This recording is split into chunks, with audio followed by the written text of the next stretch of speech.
제가 목사님 말씀을 들으면서 여러분들도 많이 마음속으로 우셨다고 생각을 하는데 저 또한 이 길을 걸으면서 여러분들과 함께 이 어두운 현실을 시간이 갈수록 더 분명하게 보게 되고 자각하게 됩니다. 그럴 때마다 마음속으로 그냥 먹먹함이 다가오는 것을 보게 돼요, 목사님.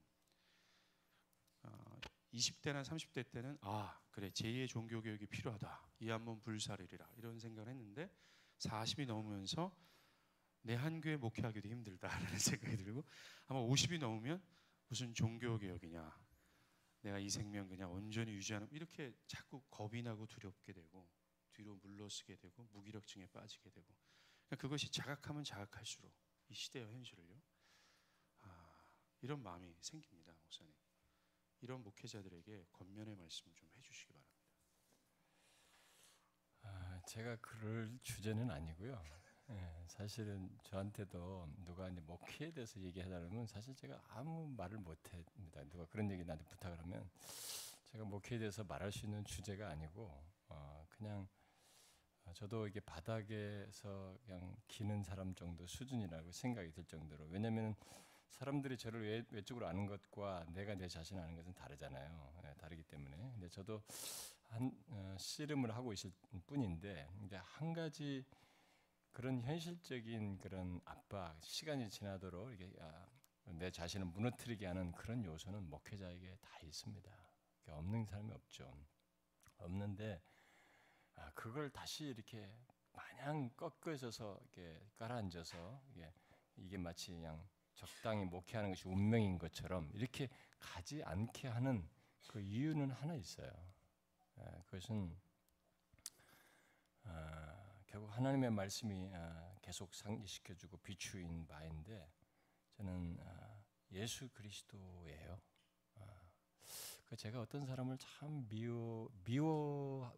미움이 생기는데도 그 미운 사람을 극복하는 것도 제가 그리스도께서 나 같은 자도 용서하셨는데 라는 생각을 하면 그게 극복이 되거든요. 근데 이 목회에서도 저는 이게 마냥 깔아앉거나 쓰러지지 않고 또 힘을 지탱하고 나갈 수 있는 것은 히브리서 기자가 말한 것처럼 온전케 하신 우리 주님이 계시고 그를 바라봄으로써 그가 행하신 것이 있고 또 앞으로도 보이실 것이 있기 때문에 그걸 생각하고 이 짧은 시간이라고 생각하면서 그냥 저는 사역을 감당하고 있습니다. 목사님도 교인이 미워질 때가 있나 보죠? 당연하죠.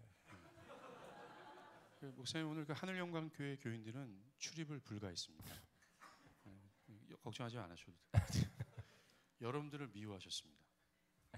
여러분들도 마찬가지 아닙니까? 교인들이 미워질 때 있으시죠? 있으시죠? 있으시죠? 그러면 안 돼요. 자, 복음이 가려진 시대라고 할 때 이 가려진 복음을 드러낼 가장 일차적인 수단이 설교라고 생각을 합니다, 목사님. 근데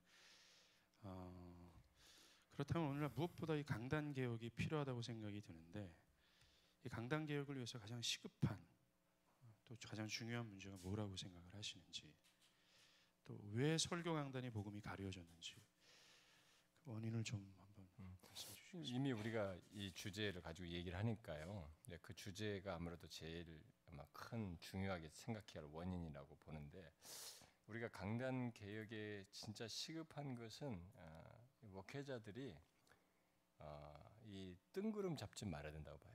그러니까 저는 여기서 아무리 적극적인 내용을 얘기해도 적극적인 내용만 실천하려고 가면은 안 되고 이게 아닌 것 있잖아요. 내 눈을 가린 것이 있잖아요. 나를 형성시켜 놓은 부정적인 것이 있잖아요. 이걸 벗겨나는 작업을 아주 피나는 작업을 나는 해야 된다고 봐요. 무슨 목회자들이. 근데 그것 중에 하나가 뭐냐면 자꾸 우리 앞에 너무 뜬구름 잡는 이 그림을 그려요.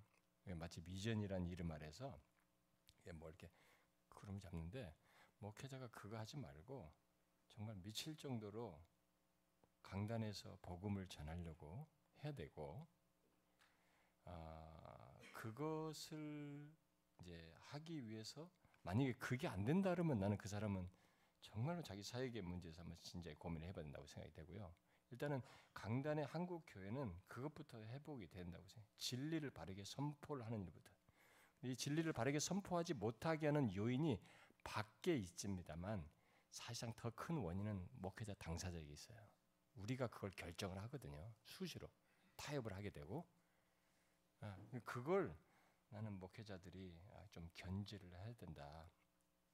진리를 전하는 거, 복음을 전하는 거. 저는 그게 가장 우선적인 것이라고 생각이 됩니다. 강단이 타락을 했다 그랬을 때 백스터 목사님이 그 회심치 않은 설교자의 문제를 제기를 했었거든요. 그 당시에도 누가요? 리처드 백스터. 근데 그 오늘날에도 그 말이 통용될 수 있는 경고가 아닌가라는 생각이 들어요, 목사님. 그러니까 어떤 사람들이 그러면 목사님들이 왜 강단에서 복음을 전하지 않습니까? 복음을 모르는 겁니까?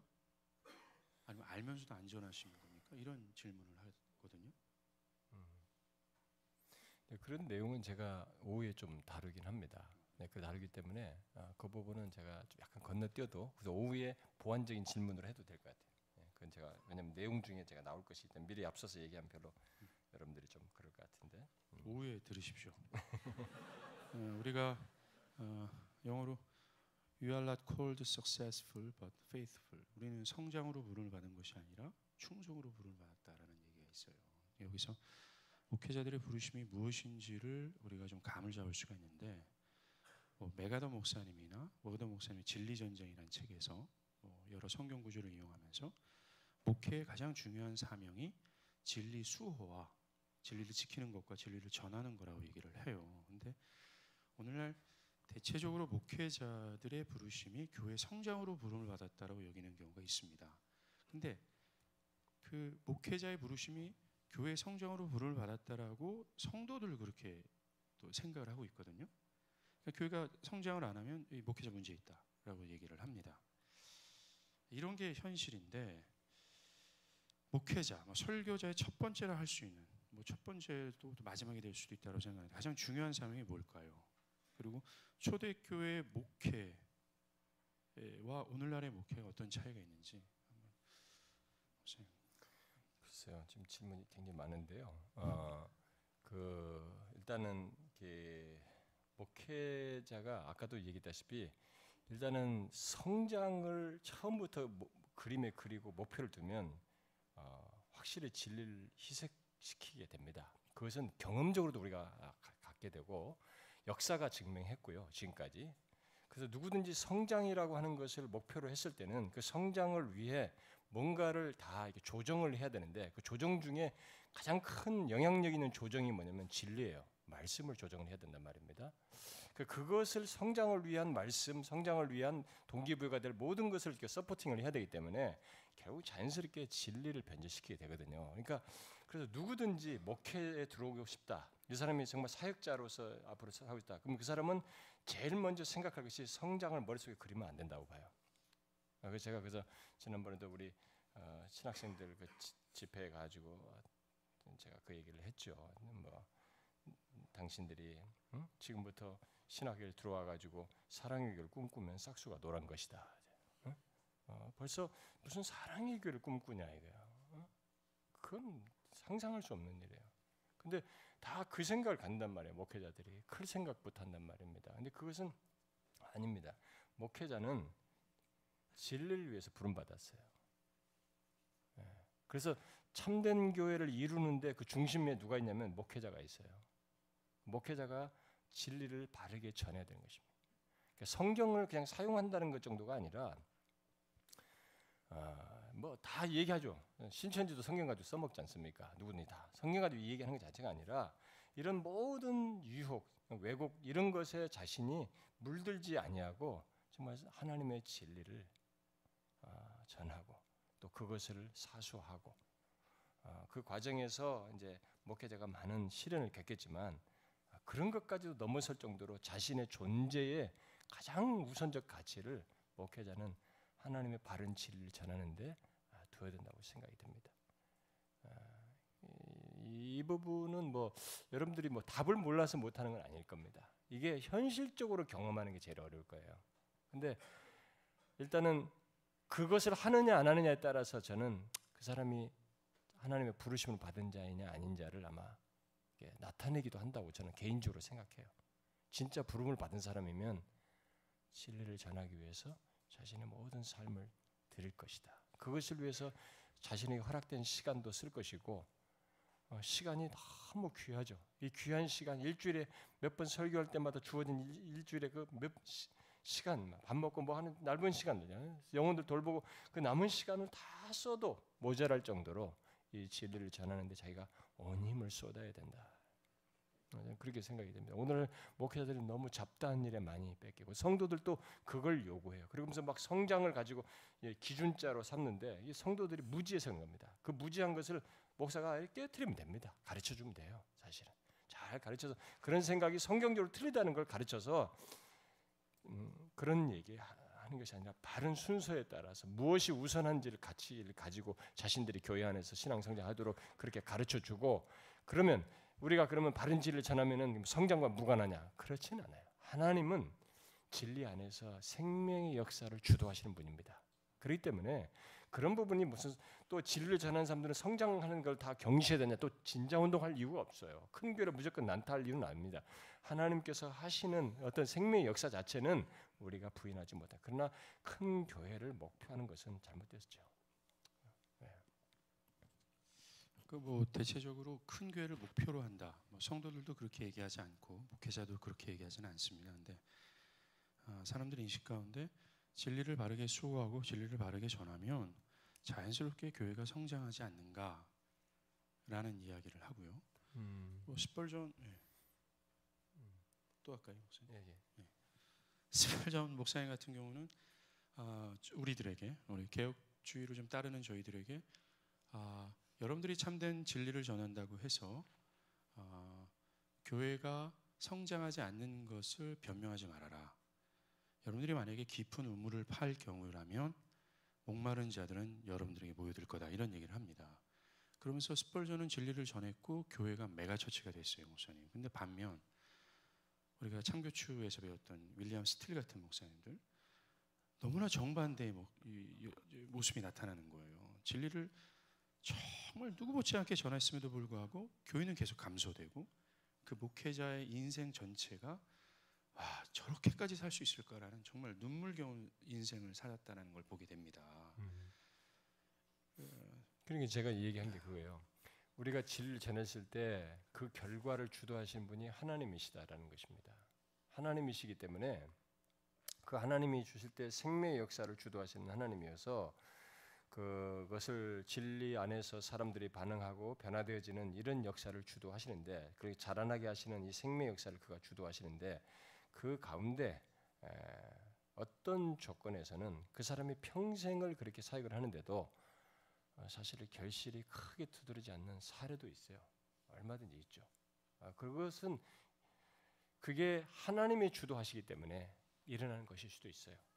만약에 사람들이 조작해서 갈 것 같으면 얼마든지 그것을 카바하는 다른 일들을 만들 수 있는데 그런 케이스도 발생될 수 있는 것은 뭐냐면 진정한 역사는 사람에 의해서가 아니라 하나님에 의해서 있기 때문에 그런 역사도 가능한 거죠. 그래서 제가 얘기하는 거죠.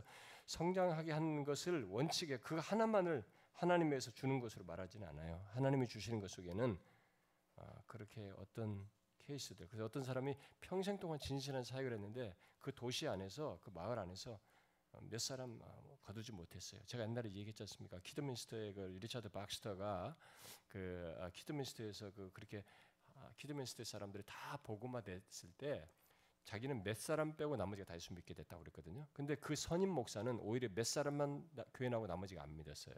근데 리차드 박스터 때 그런 반대 현상이 벌어졌습니다. 근데 리차드 박스터는 이게 선임 목사가 이것을 위해서 부단히 뿌린 씨앗을 자기가 거뒀다고 믿었습니다. 근데 선임 목사는 그렇게 했어요. 그러니까 그런 것에 대해서 하나님의 주권 속에서 이것이 결과적으로 딜레이 될 수도 있는 것이기 때문에 꼭 반드시 어떤 그것만 가지고 기준자로 할 수 있는 건 아니고 오히려 나는 그 기준자를 하나님의 주권과 그분의 생명의 역사에 두고 말을 하는 거예요. 정말 우리의 어떤 부르심 자체가 바른 진리에 대한 수호, 계속 왜곡되어져 가는 이 진리에 대해서 계속 개혁하고자 하는 그런 몸부림, 그리고 이 진리를 가감없이 전하고자 하는 이런 부르심에 우리 더욱더 충실해야 되지 않을까라는 생각이 듭니다. 아까 또 질문한 건데요, 목사님. 초대교회 우리 사도들과 초대교회 1세기 시대의 어떤 목회와 오늘날의 목회의 차이가 있다면 이 문제라고 생각을 하거든요. 그러니까 그 당시에는 어떤 진리수와 진리를 전하는 것, 오늘날의 어떤 성장을 추구하는 것, 좀 실례를 여러분 목사님이 생각을 지금 나신다면 말씀해 주시면서 그때와 지금의 차이를 좀 얘기해 주셨으면 좋겠습니다. 초대교회는 목회 사도들이 우리가 이제 바울 서신 같은 걸 보게 되면은 굉장히 성도들이 이제 성경을 주도면밀하게 보면은 서신서에서 이 전반부에 그 각 교회가 가지고 있는 문제점을 정확하게 지적해 주거든요. 근데 그걸 밝혀서 그것에 대한 답으로서의 이제 복음, 이제 이 바른 진리로 이렇게 인도를 하게 되는데, 그래서 이제 그런 부분에서 우선순위가 어떤 성장의 목표를 두는 이런 것들이 초대교회는 사실 없었죠. 오히려 항상 결과적으로 이렇게 자라나게 숫자를 더하셨더라 이렇게 했더니만 사람들이 몇천 명이 되었더라, 이게 결과적인 얘기로 항상 얘기를 하죠. 근데 우리는 이 결과적인 것을 목표로 앞으로 잡아당겨 놓으니까 이제 진리를 희생하는 이런 경향이 이제 나타나는 것인데, 그래서 결국 오늘날 우리들의 사역자들도 사실은 이제 두려움이 있어서 이제 이런 초대교회 사도들이 갔던 길을 가기보다는 성장에 대한 이 목표를 앞에다 두고 이렇게 목회를 하는데, 나는 그 순서를 조금 어렵죠. 제가 개척을 해봐서 아는데 진짜로 어려워요. 진짜 어렵습니다만 저는 사도들이 갔던 그 길에서 역사하시는 하나님을 우리가 보고자 해야 된다고 믿습니다. 그래서 사역에서 그렇게 하시는 하나님이 진짜 사도들이 갔던 길을 가는 가운데서 역사하시는 것이 이것이구나 라는 것을 목회자가 못 보면 진짜 목회에서 빠져드는 그것에서 목회자는 두 가지 중에 하나죠. 거기서 자기의 부르심에 대해서 깊은 낙심해 하거나 타협하거나 그 길로 가게 되는데, 저는 두 시간에도 그런 얘기가 좀씩 나오지만은 저는 확실하게 믿습니다. 하나님이 사도들의 길을 갔던 사람들의 교회 역사를 2000년을 여러분들이 교회 역사를 공부해 보시면 하나님이 하시는 방식이 확실하게 역사 속에서 증거되었습니다. 근데 그게 틀리지 않다는 것을 누가 증거를 하셔야 되냐면 내가 증명하는 게 아니라 하나님이 증명하셔야 되거든요. 이건 내 몫이 아니에요. 그렇게 그 길을 갔을 때 증명하셔야 할 분은 하나님이에요. 그렇기 때문에 나는 그 부분에 있어서 그 순서를 바꾸지 않는 씨름부터 나는 목회자가 부지런히 해야 된다. 아무리 시간이 안 되는 시간들을 많이 경험한다 할지라도 그 과정을 나는 목회자가 좀 분투해야 된다고 생각이 들어요. 분투하십시오. 그래서 로이드 존스 목사님 강단에서 이렇게 그런 기도를 많이 했잖아요. 하나님 좀 해주세요. 하나님 좀 해주십시오. 그분이 영어로 했겠죠. 그러니까 하나님께서 하시는 그 부흥의 역사를 그렇게 평생토록 갈망을 했다라고 생각을 합니다. 이게 정말 인간의 힘으로 되는 게 아니니까. 아무리 우리가 진리를 소리쳐 외친다 해도 하나님이 한번 해주는 것이 없으면 안 되니까. 특별히 아까 이 시대 현실을 계속 말씀하시면서 저도 눈물이 말랐는데 눈물이 막 나면서 이거 어떻게 해야 되냐 이거죠. 이 시대를 보면서 정말 너무 큰 장벽에 부닥치는데, 그래서 결국은 이 진리를 사랑하는 목회자 마음에는 하나님이 해주시는 어떤 부흥의 역사, 그 부흥이 있잖아요. 여러분 부흥 아시죠? 그 부흥을 갈망할 수밖에 없다는 생각이 들어요, 목사님. 그래서 정말 이게 하다. 저는 이제 이 부분은요, 로이존스 케이스를 얘기하셨는데, 여러분들이 이제 교회사에 이 탁월했던 사람들의 전기나 그걸 한번 좀 읽어보시면 한 가지 공통점을 발견한 것이 있습니다. 저도 이제 그게 상당한 자극이 됐고 저를 지금까지 형성하는데 아마 큰 밑거름이 됐는데요. 그 앞선 믿음의 선배들이 이렇게 하나님을 외치고 하나님에 의한 역사를 그들이 주장을 하는데 이게 말이 아니었어요. 제가 흔적을 보면 그것을 모든 매사에서 그렇게 구해요. 그리고 그걸 진짜 믿어요. 여러분들이 혹시 스펄전 설교집도 한번 읽어보시면 설교 중간에 성령께 기도를 해요. 중간에 성령이여 도우소서 이런 말을 합니다. 그리고 올라가기 전에 강단에 올라가기 전에 성령께서 자기를 지금 이 시간에 도와주시기를 간절히 갈망하면서 올라가요. 기도하고 올라갑니다. 그러니까 이 사람들은 하나님의 임재와 역사를 굉장히 실천적으로 믿었어요. 그리고 그렇게 하셔야만이 생명의 역사, 사람들의 변화가 일어난다. 그러니까 하나님 없는 나의 외침이라든가 잘 작성된 설교 가지고는 아무것도 안 된다는 그런 확신들을 가지고 있었습니다. 그 정도로 하나님이 자신의 존재와 사역에 있어서 실제적인 분이셨어요. 그러니까 이런 것이 뭐 눈으로는 잘 안 드러나죠. 글로서는 이게 표현하기가 어려운 문제인데요. 그게 이제 그 사람들을 바꿨고 그 사람들을 우리가 역사적으로 귀하게 사용된 사람으로 우리에게 이게 남겨진 하나의 그 감추어진 중요한 내용이 아닌가 저는 그렇게 생각이 됩니다. 근데 그런 것 속에서 로이 존스 같은 사람은 진짜 부흥을 갈망한 거죠. 영국의 현실을 보면서 부흥을 몹시 갈망했습니다. 그래서 영국을 하나님께서 이렇게 다시 하나님이 친히 오셔서 자기가 아무리 설교를 잘해도 그냥 사람들을 하나님께서 임하셔서 그들의 몇 마디 안 되는 얘기인데도 그들의 심령들을 녹으셔서 막 수천 명들을 하나님 앞에 굴복시키는 그 부흥의 역사를 자기가 다 서베이하고 나니까 야 이것만큼 사역에서 복된 게 없겠구나. 그래서 피니처럼 만드는 자기가 만든 복음이 아니라 부흥이 아니라 하나님이 그렇게 오셔서 임하시는 것에 대한 그걸 보기 때문에 그걸 무척이나 이제 갈망을 하고 구했죠. 그것을 하다 보니까 이제 소위 이제 성령론도 이제 성령 세례라고 하는 것을 주장하는 데까지 이르게 됨으로써 거기에다가 자기의 그런 부흥에 대한 갈망을 거기다 삽입시켰죠. 그래서 이제 비판을 받았습니다만 우리는 그 양반의 취지를 알아야 됩니다. 그 양반이 왜 성령 세례라는 그런 오순절적 개념이 조금 상응할 만한 내용이 거기 나왔냐면은 그 사람의 부흥에 대한 갈망 때문에 그랬어요.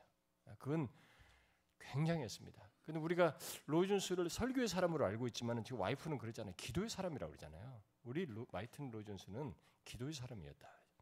제가 영국에서 같이 보냈던 사람 중에 그 노인 목사님과 그 노인 목사와 제가 좀 교제를 했는데 거의 뭐 은퇴 다 하신 목사님이에요. 근데 그분도 저한테 얘기하셨어요. 자기들이 그 예배를 끝나고 나면 이게 뒤에 홀이 있어요. 거기는 이제 이 예배당 뒤에가 이제 홀이 있어가지고 거기 티도 마시고 그런데 거기서 자기들이 이제 먼저 기도를 하고 이제 집회 시작하거나 뭐 이렇게 하는데 거기서 기도 같은 거 할 때 보면 로이 존스가 이게 기도를 같이 이렇게 할 때 우리처럼 막 이렇게 떠드는 게 아니고 같이 기도하면서 또 각자가 또 이게 감동되는 사람도 기도도 하게 하는데 거기서 로이 존스가 기도할 때 너무 진실하고 간절해서 이게 자기들이 막 가슴이 확 빨려 들어갔다는 거예요.